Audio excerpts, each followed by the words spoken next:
हन हनुमते नमः। आप सभी का स्वागत है प्रभु शरण भक्ति में। आज हम करने जा रहे हैं मंगलवार व्रत कथा, साथ ही सुनेंगे मंगलवार तथा मंगलिया की कथा। तो चलिए गणपति जी महाराज गुरु महाराज के चरणों में प्रणाम करके हम कथा का श्रवण करते हैं। एक ब्राह्मण दंपति के कोई संतान ना हुई थी, जिसके कारण पति पत्नी हमेशा दुखी रहते थे। वह ब्राह्मण हनुमान जी की पूजा हेतु वन में चला गया। वह पूजा के साथ हनुमान जी से एक पुत्र प्राप्त करने की मनोकामना प्रकट किया करता था। घर पर उसकी पत्नी पुत्र की प्राप्ति के लिए मंगलवार व्रत किया करती थी। मंगल के दिन व्रत के अंत में भोजन बनाकर हनुमान जी को भोग लगाने के बाद वह खुद भोजन ग्रहण करती थी। एक बार ब्राह्मणी व्रत वाले दिन किसी कारणवश भोजन ना बना सकी, तो उसने हनुमान जी को भोग भी नहीं लगाया। वह अपने मन में ऐसा प्रण करके सो गई कि अगले मंगलवार को हनुमान जी को भोग लगाकर ही वह अन्न ग्रहण करेगी। वह भूखी प्यासी 6 दिन पड़ी रही। मंगलवार के दिन तो उसे मूर्छा ही आ गई। तब हनुमान जी उसकी लगन और निष्ठा को देखकर प्रसन्न हो गए। उन्होंने उसे दर्शन दिए और कहा, मैं तुमसे अति प्रसन्न हूँ। मैं तुझको एक सुंदर बालक देता हूँ जो तेरी बहुत सेवा किया करेगा।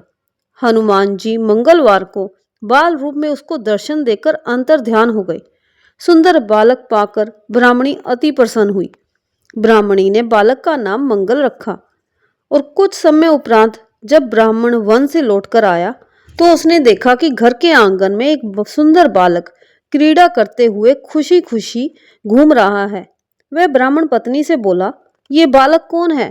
पत्नी ने कहा, मंगलवार के व्रत से प्रसन्न होकर हनुमान जी ने दर्शन देकर मुझे बालक दिया है। पत्नी की बात छल से भरी जान उसने सोचा कि ये उल्टा व्याभिचारिणी अपनी कलुषता छिपाने के लिए बात बना रही है। एक दिन उसका पति कुएं पर पानी भरने चला तो पत्नी ने कहा कि मंगल को भी साथ ले जाओ। वह मंगल को साथ ले चला और उसने उसको कुएं में डालकर पानी भरकर वापस घर आया तो पत्नी ने पूछा कि मंगल कहाँ है? तभी मंगल मुस्कुराता हुआ घर आ गया।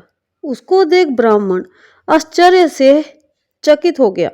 रात्रि में उसके पति से हनुमान जी ने स्वप्न में कहा, ये बालक मैंने दिया है, तुम पत्नी को उल्टा क्यों कहते हो? पति ये जानकर बहुत ही खुश हुआ। फिर पति पत्नी मंगल का व्रत रख अपना जीवन आनंद पूर्वक व्यतीत करने लगे। जो मनुष्य मंगलवार व्रत कथा को पढ़ता या सुनता है और नियम से व्रत का पालन करता है, उसके हनुमान जी की कृपा से सब कष्ट दूर हो जाते हैं, सर्व सुख प्राप्त होता है। बोलो हनुमान जी की जय। तो अब हम सुनते हैं मंगलवार तथा मंगलिया की कथा। एक बुढ़िया थी। वह मंगल देवता को अपना इष्ट देवता मानकर सदैव मंगल का व्रत रखती और मंगल देव का पूजन किया करती थी। मंगलवार के दिन वह ना तो घर को लीपती और ना ही पृथ्वी खोदा करती थी। एक दिन मंगल देवता उसकी श्रद्धा की परीक्षा लेने के लिए उसके घर में साधु का रूप बनाकर आए और द्वार पर आवाज दी। बुढ़िया ने कहा, महाराज क्या आज्ञा है? साधु कहने लगा कि बहुत भूख लगी है, भोजन करना है। भोजन बनाने के लिए तू थोड़ी सी पृथ्वी लीप दे तो तेरा पुण्य होगा। ये सुनकर बुढ़िया ने कहा, महाराज आज मंगलवार की व्रती हूँ, इसलिए मैं चौका नहीं लगा सकती। कहो तो जल का छिड़काव कर दूं, उस पर भोजन बना ले। साधु कहने लगा कि मैं गोबर से ही लीपे चौके पर खाना बनाता हूँ। बुढ़िया ने कहा, पृथ्वी लीपन के सिवाय और कोई सेवा हो तो मैं सब कुछ करने के वास्ते तैयार हूँ। तब साधु ने कहा कि सोच समझकर उत्तर दो, जो कुछ भी मैं कहूँ सब तुमको करना होगा। बुढ़िया कहने लगी, महाराज पृथ्वी लीपने के अलावा जो भी आज्ञा करेंगे उसका पालन अवश्य करूंगी। बुढ़िया ने ऐसे 3 बार वचन दे दिया। तब साधु कहने लगा कि तू अपने लड़के को बुला, औंधा लिटा दे, मैं उसकी पीठ पर भोजन बनाऊंगा। साधु की बात सुनकर बुढ़िया चुप हो गई। तब साधु ने कहा, बुला ले लड़के को, अब सोच विचार क्या करती है। बुढ़िया मंगलिया मंगलिया कहकर पुकारने लगी। थोड़ी देर बाद लड़का आ गया और बुढ़िया ने कहा, जा बेटे तुझको बाबा जी बुलाते हैं। लड़के ने बाबा जी से जाकर पूछा, क्या आज्ञा है महाराज? बाबा जी ने कहा कि जाओ अपनी माता जी को बुला लाओ। तब माता आ गई तो साधु ने कहा कि तू ही इसको लिटा दे।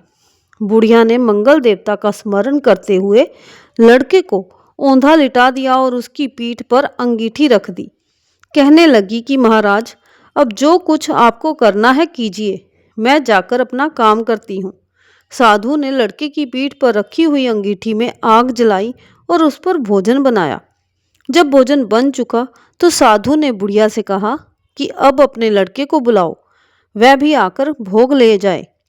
बुढ़िया कहने लगी कि ये कैसे हैरान करने वाली बात कर रहे हैं कि उसकी पीठ पर आपने तो आग जलाई और उसी को प्रसाद के लिए बुलाते हैं। क्या ये संभव है कि अब भी आप उसको जीवित समझते हैं? आप कृपया करके उसका स्मरण भी मुझको ना कराइए और भोग लगाकर जहां जाना हो जाइए। साधु के अत्यंत आग्रह पर बुढ़िया ने ज्यों ही मंगलिया कहकर आवाज लगाई, त्यों ही एक ओर से दौड़ता हुआ वह आ गया। साधु ने लड़के को प्रसाद दिया और कहा कि माई, तेरा व्रत सफल हो गया। तेरे हृदय में दया है और अपने इष्ट देव में अटल श्रद्धा है।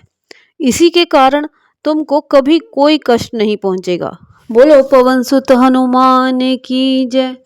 अगर आपको ये वीडियो पसंद आया हो तो लाइक करें, शेयर करें और कमेंट में जय श्री राम लिखना ना भूलें।